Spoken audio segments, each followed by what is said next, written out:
Well, we come to three minor prophets, the last prophets to speak for God to Israel: Haggai, Zechariah, and Malachi. And after that, God didn't say another thing for over 400 years. And for 4 centuries, they had to tell their children, someday God will speak to us again. But he just went dumb for 400 years. It's a long time not to hear from someone you love. But that's what happens. So we're getting to the very last part of the Old Testament when we look at Haggai and Zechariah particularly. There was only one further one after that, and then God just was finished talking to Israel until John the Baptist appeared 400 years later. No wonder everybody went out to hear John. When you've waited 400 years to hear a prophecy, and you finally hear that God is speaking again, boy, it's no wonder the whole country went to listen. But they had some last words from Haggai particularly. Now these are very short books because these prophets spoke for a very short time. Haggai only spoke for 3 months. Then he was finished. Zechariah was a bit longer. He was 2 years. And they actually overlapped. Zechariah started before Haggai finished. But they just said a little, but a very important little. Whereas Isaiah and Jeremiah had preached for 40 to 50 years. Now they just spoke a matter of months. They are what we call post-exilic prophets. They came after the exile. They were part of the coming home again. And that's the background to both Haggai and Zechariah. Before the exile, the prophets were full of warnings and disasters coming. But afterwards, it's quite different. They are full of encouragement, of comfort, trying to get the thing built up again. And so the message is quite different. Now, Haggai and Zechariah are among the very last, but they go together, and there are many similarities between them. First of all, they spoke at the same time. Both of them carefully dated their prophecies, which few of the other earlier prophets had ever done. But they actually date them to the day and the month and the year when they said things. So each prophecy of Haggai, and he gave 5, each has a date, an exact date. So we can see just how many days or weeks there lay between each of them. And same with Zechariah. They overlapped by just 1 month, and the year is 520 BC. They're back in the land, but it's a rather depressing picture. They both spoke in the same place, the slow rebuilt city of Jerusalem in Judah. And they both spoke to exactly the same situation. Now, I must give you a bit of history just to help you to see what was happening. The Persian Cyrus, or Cyrus as we should call him, conquered Babylon in 538 BC. And because he was such a better dictator, more benevolent one, a humane man, he said all those who were taken from their country can go back, provided you build a temple in which you can pray to your God for me. So that he was not entirely disinterested in this, but nevertheless, it made it possible for Jews, among others, to return to their home. But only 50,000 did so. And the rest, having largely been born in exile, having established themselves, they weren't slaves in Babylon. They were allowed to trade. And Babylon was right on the main river there, and was a trade route. And the Jews are good at trading and making money. And they became quite wealthy, and they had businesses that depended on the trade route through Babylon. There was no trade route through Jerusalem. So I'm afraid many of them said, we're staying. This is what keeps Jews, or kept them in Germany and Poland up to World War II. This is what's keeping them in America. They're better off. And many Jews who came out of Russia recently didn't go to Israel, though. That's why they came out of Russia. They went straight off to New York because they're better off there. And there are Jews leaving Israel today and going to live in America. And you wonder how long they'll be there without trouble before God says, you've got to go back. Anyway, only 50,000 came. The rest stayed. There was a huge Jewish colony in Babylon from then on. And as I've told you already, it was from that colony that wise men saw the star that Balaam the prophet had predicted and came to Bethlehem to see the Messiah. Now those who did come back were led by 2 men. One was a prince Zerubbabel. And that name means seed of Babylon. Babel, Babylon, same word. And Zeru means seed. So it's clear that he'd been born in exile. He'd never seen the promised land, but he was the only surviving member of the royal line of David. So he had to go back. And the man who accompanied him was a priest called Joshua, a descendant of Iddo. And Joshua reestablished the priesthood. Joshua is the same name as Jesus, Yeshua, same word. It means God saves, God our Savior. And so Joshua went back to reestablish the priesthood in the temple. Those who came back were primarily motivated by spiritual interests. They certainly weren't motivated by any commercial attraction. They were not going to be wealthy. It was going to be a hard struggle. They were going back to a land that hadn't been cultivated for 70 years. They were going back to a city in which there was not a wall standing. And they were going back into a place where the people who had survived there didn't want them. They were called Samaritans. They were half Jewish, but the few Jews who'd managed to stay in the Promised Land married non-Jews, and it became a kind of half-caste race. And they were regarded, both by the Jews and the locals, much as coloureds were regarded in South Africa. Hybrids. You don't fit either. And that's the beginning of the Jewish-Samaritan hatred of each other. Why Jesus told such an offensive story about a good Samaritan helping a Jew. That really got under their skin. So the Samaritans were living there, and they didn't want the Jews to come back. And so it was not a very promising future. But their first concern on going back was to build an altar. And their second concern was to build a temple around it, to reestablish themselves as God's people. That's why so many priests, it was actually 2 out of every 15 were priests who went back. Now, do you realize they were tracing the exact same route that Abraham had gone? Because Ur of the Chaldees, where Abraham had lived, is just down the river from Babylon. And they were going to have to repeat the whole story of Abraham again and leave their home and leave their relatives and leave their business and go out to a country they'd never seen, and they would take exactly the same route that Abraham took. And the first thing that Abraham did when he got to the Promised Land, he pitched his tent and raised an altar. Wherever that man went, he put up his tent, and the next thing he got some stones together and made an altar and gave a sacrifice of thanksgiving to God that he'd safely arrived. And that was the first thing they did when they went back. The very first step in Jerusalem was to gather a few of the stones and make an altar and thank God for getting them back. The next thing was to get the temple built, put a building. And because there were few of them and they had no resources, they decided to build a very much smaller temple, just a little one. But at least it was a temple. And they laid the foundations, this little square building around the altar.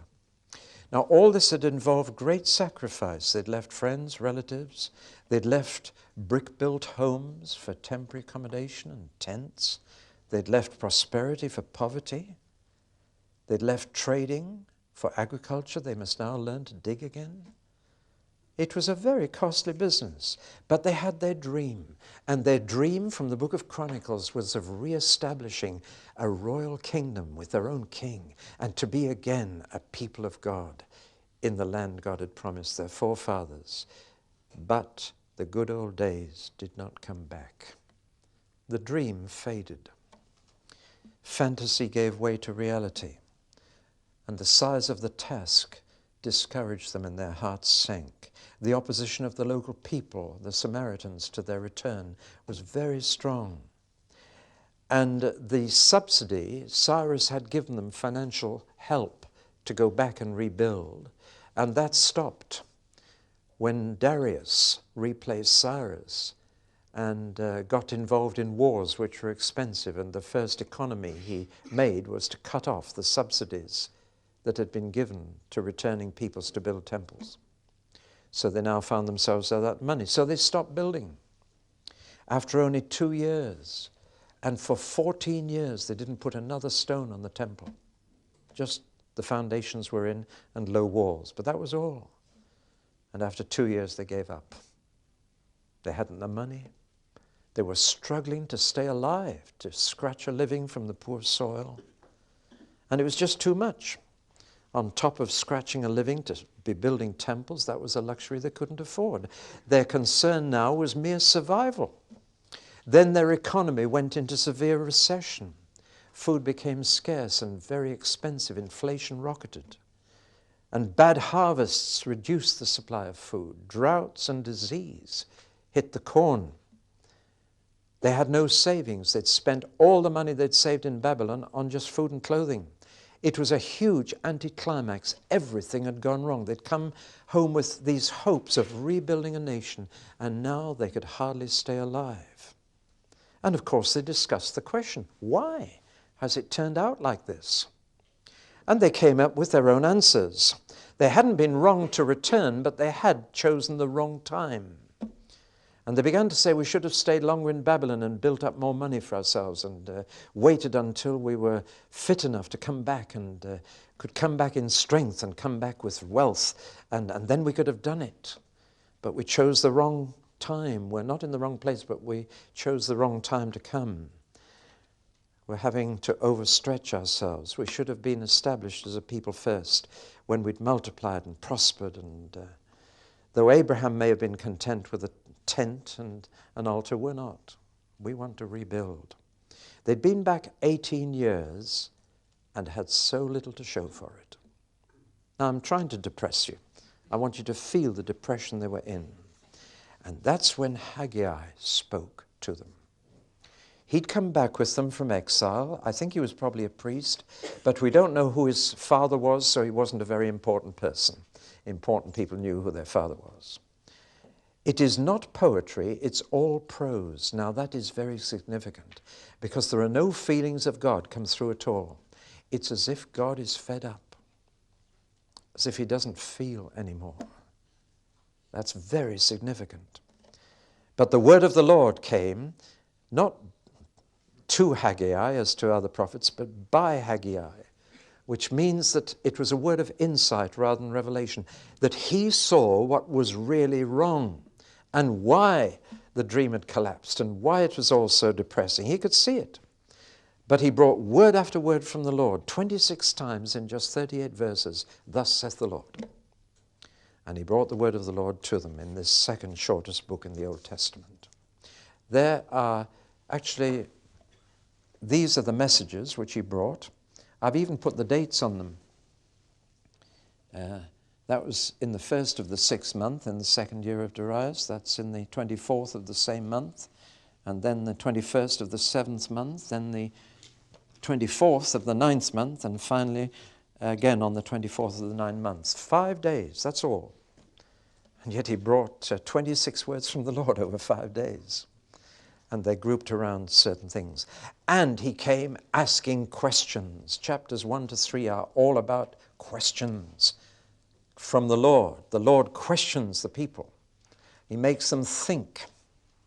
Because the real problem is that their thinking has gone wrong. And when your feelings are depressed, it's usually because your thinking has gone wrong. You're thinking the wrong way. You need to revise your thoughts, and then your feelings will follow. You need to think again. But it's amazing, God's people don't like to think. I'm sorry, but the most common comment I get after I preached is, well, you gave us something to think about. And it's always said in a tone of mild rebuke, as much as say, I didn't come to church to think. You know? But in fact, sometimes preachers and prophets need to make people think and provoke them to think again and to ask questions. And that's how Haggai tackled the situation. And he said, basically, your thinking is all wrong. Now, I've given you a very simple outline of the 5 days of his preaching. I'm just going to go through them now and pick out some of these questions that he asked on behalf of God. He was trying to get them to rethink. You see, they had come up with this answer that in fact God had caused this disaster, this disappointment, and they were suffering from it. But actually it was the other way around. They had caused it. God was simply responding to them. They had actually taken the first steps into this depression, into this recession, into this time of inflation. He says, now your food is short and your money's short. You put your money into a bag with holes and it just seems to go. That's a vivid phrase. In time of inflation and recession, that's exactly how people feel. You put your money in your pocket and it's not there. It's put in a bag with holes, and your food, your crops have failed. And you've come to the conclusion that it's the wrong time to build the temple, that you can't afford the energy or the money to build the temple. He said, actually, all this happened because you stopped building the temple. It was the other way around. You shouldn't be saying we can't afford to build the temple in this time of inflation. What caused the inflation? It was you stopping building the temple. As soon as you stopped putting God first and his house first, that's when things began to go wrong, but you didn't notice. And so it was, was the hen or the egg first? Which was the cause, which was the effect? And they were thinking exactly the opposite way. And so he said, now give careful thought to your ways. Think about what you did. And it was you who stopped building the temple first. And then he really began to attack them, because he says, look at your houses.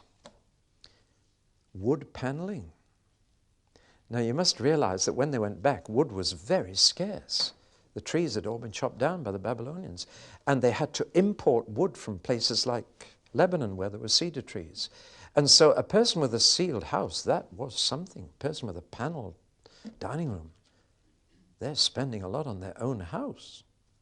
And he's saying each of you is living in an ideal home. He said, look at your houses and what you've spent on them, and look at God's house. Walls only up this high. You're more concerned about your own house than his house. That's what's caused the recession. That's why God isn't blessing your harvest. That's why inflation is running away with your money. You're not putting God first. It's a very simple message. He says, just compare your own home with God's home. And that'll tell you where your priorities have been. Well, that message had a real effect. They really responded positively. They said, come on, lads, let's build the temple. And he really was a successful prophet. Where the prophets before the exile were largely failures, the prophets afterwards seemed to have been listened to. They'd learned their lesson in the exile.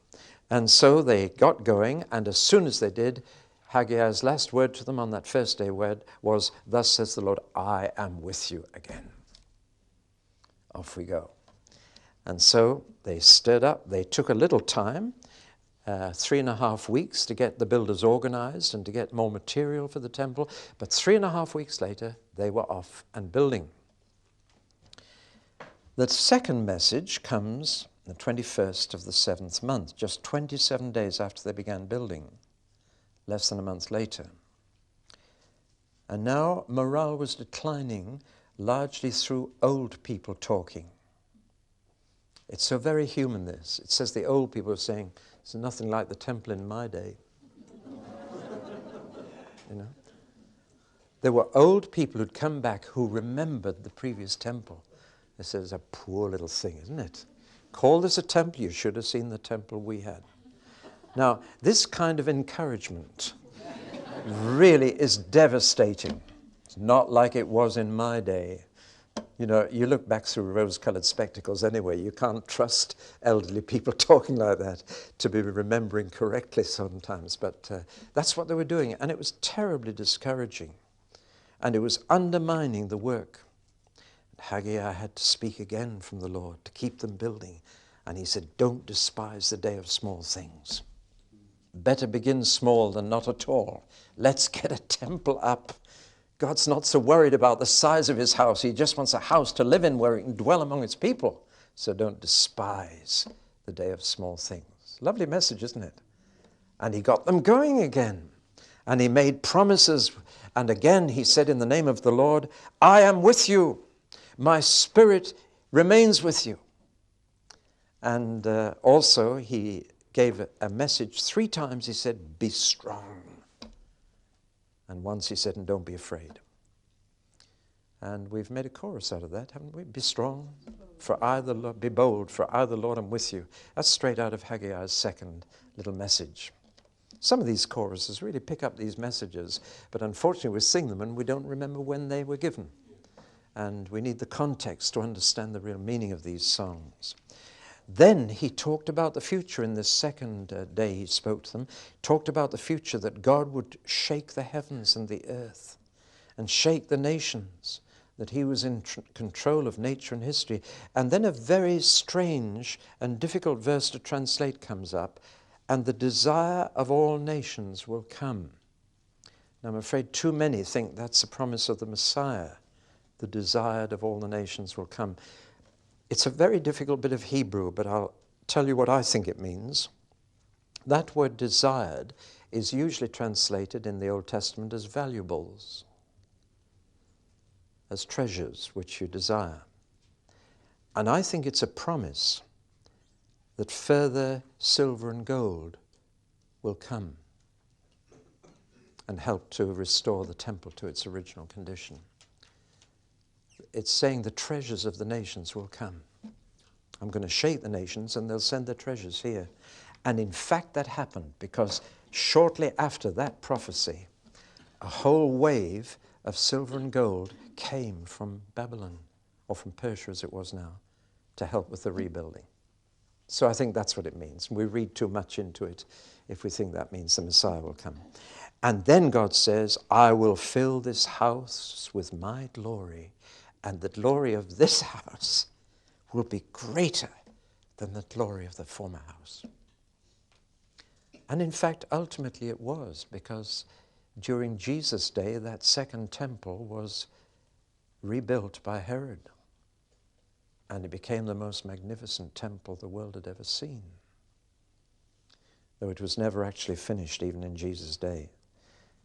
But God was really saying, it's my glory that will make this house beautiful.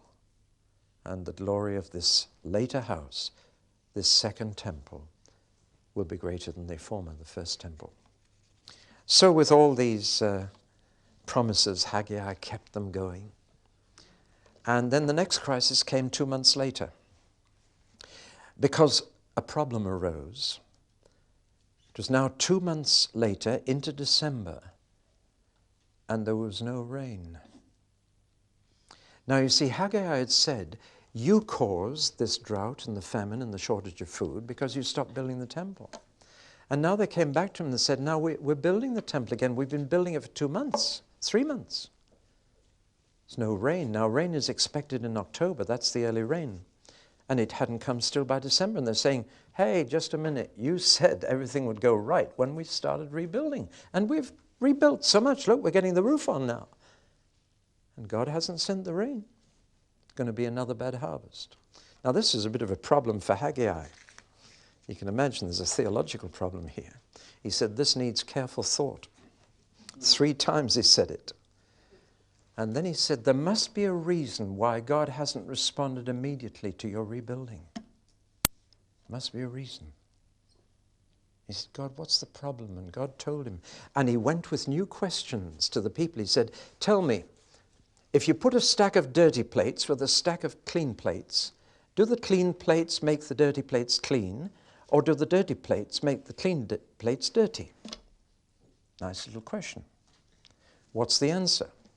If you put dirty and clean things together, do the dirty things make the clean things dirty, or do the clean things make the dirty things clean?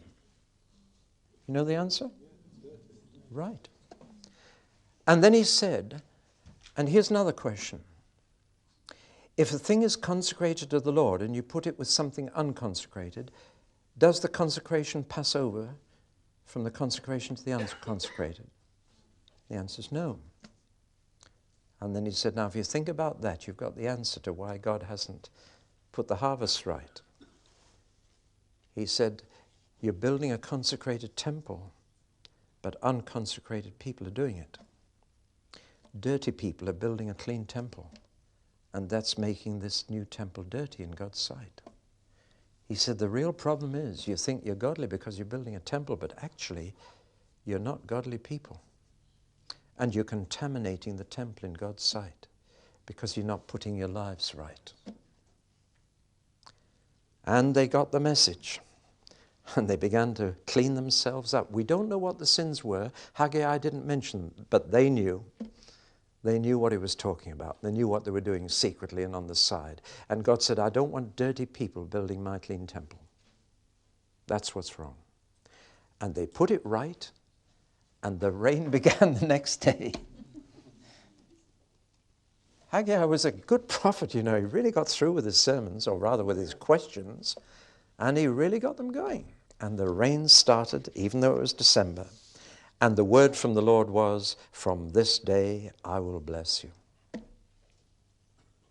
Because they got the message. The fourth day was the 24th of the 9th month, and this time it was a message for Zerubbabel, and for him alone. And the message was, you are the signet ring of God. The signet ring is always worn by royalty. And what God was saying is, Zerubbabel, from you the royal line will be reestablished. He was the prince in David's line, but of course he couldn't ever be king, because under the Persian king, nobody else was allowed to be a king. They could be governor.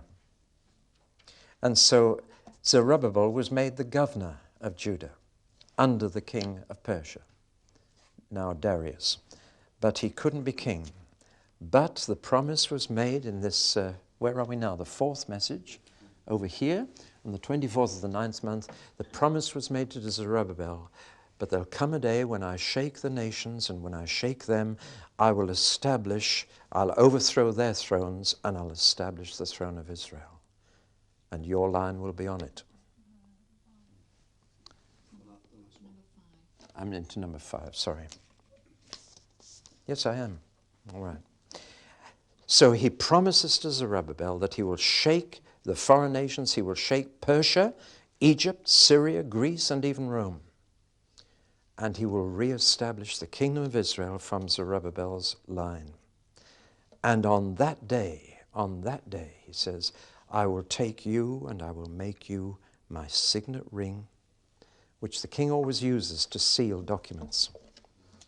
For I have chosen you. Now, this was never actually fulfilled for Zerubbabel himself, but there is an extraordinary thing that happens when you study the genealogy of Jesus. There are 2 genealogies of Jesus, and it's a problem to some people. They seem to contradict each other, but one is of Joseph in Matthew, and one is of Mary in Luke. But these 2 family lines, which both went back to David, separated after David, and they came together again in one man, Zerubbabel, and then they separated again. Isn't that interesting? So that in fact, the name which appears in both Joseph's genealogy in Matthew 1 and in Mary's genealogy in Luke 3 contains this special name. Ancestor of Jesus on both his father's and his mother's side, as David was ancestor on both his father and mother's side. So Zerubbabel has a very, very important place in the history of our salvation. And God fulfilled his promise to that man by putting him on both sides of the genealogy of his son. I've told you already that Jesus traced his legal line back to David through his stepfather Joseph. Traced his physical line back to David through Mary. So he had this double claim, but both claims went back through this man as well. Do you ever notice that? Read the 2 genealogies. I think that's a lovely thought. The message of Haggai may be summed up very quickly. First things first. And particularly put God first. And that theme is taken up by Jesus again and again in his teaching. In the Sermon on the Mount, Jesus, seek first his kingdom and his righteousness. And matters like food and clothes, you won't need to worry about. All these things will be added to you. But you know, so often we say it's just so much keeping body and soul together in life. I really don't have time for religion. I've got to work so hard to just keep alive. But you know, the best welfare state ever is the kingdom of heaven. Because Jesus said, you seek the kingdom first. Put God first. And all these other things will look after themselves. He doesn't promise us luxury. He promises that everything we need will be supplied. As a little boy reciting Psalm 23 said, "The Lord's my shepherd, that's all I want." And it is true. When it says, the Lord is my shepherd, I shall not want, that means I shall not need. It doesn't mean I'll get everything I want. We're not promised that, but we are promised that if we put God first, He looks after the requirements of life, the necessities of life. That's a promise. But so often we tend to put making a living or keeping alive first, and God can have what's left. But that's not the way it works. And Haggai's message comes through to us very clearly. You put your own house before the house of God, it won't work out. God must come first, and then the other things will be provided. There's a more important aspect too. God is concerned about not what we do for Him, but whether we're clean to do it, or whether we're contaminating even the good things we're doing for Him, because we're not keeping clean ourselves. That's why Jesus said in the Sermon on the Mount, when you bring an offering to the Lord, and there's a brother that you need to be reconciled to, you better go and put that right first before you bring the offering to the Lord. Once again, Haggai's message is coming through. Dirty people can make clean things dirty. Get things right. Put God first. Get things right. And then God can welcome what you do for Him and bless you and look after you. It's really quite a simple message, but it's a message that perhaps still needs to be made. It's not staying alive or making a living. It is living right and living for God. Thank you, Haggai, for reminding us of that. And praise God, the people listened. And they put it right. And they got on with rebuilding the temple of the Lord. But 1 month before Haggai finished, another message was needed. And this time another man came, Zechariah. And we'll look at him next time.